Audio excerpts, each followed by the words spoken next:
લક્ષ્ય ન્યૂઝ, એક નજર, એક લક્ષ્ય.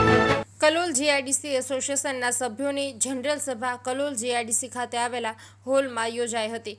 આ જનરલ સભાનું અધ્યક્ષપદ બિપિનભાઈ પટેલે સંભાળ્યું હતું તથા સભાનું સંચાલન જીઆઈડીસીના સેક્રેટરી પરેશભાઈ પટેલ દ્વારા કરવામાં આવ્યું હતું.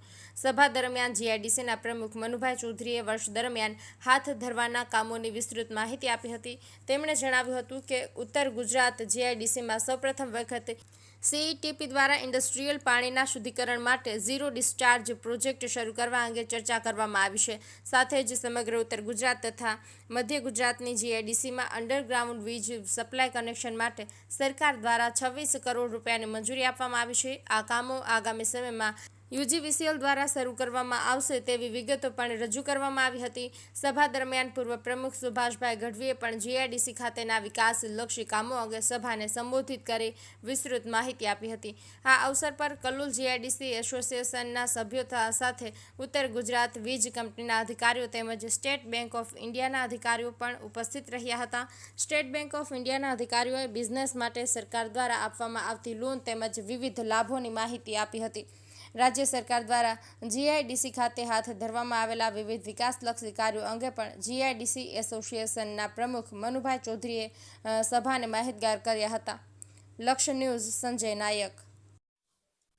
આજરોજ સમગ્ર કલોલ જીઆઈડીસીના એસોસિએશન હોલમાં આજે જનરલ સભાનું એક આયોજન કરવામાં આવ્યું હતું.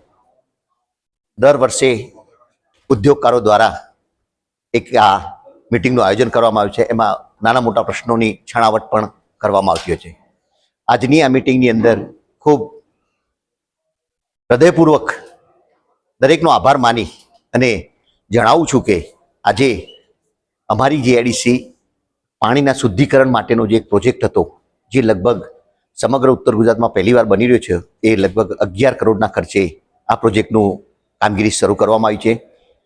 ગુજરાત વિદ્યુત બોર્ડ એટલે કે યુજીવીસીએલના પણ સહયોગથી સમગ્ર ઉત્તર ગુજરાતમાં સૌ પ્રથમવાર કલોલ જીઆઈડીસી 26.75 કરોડના ખર્ચે અંડરગ્રાઉન્ડ એક વ્યવસ્થા કરવા જઈ રહી છે.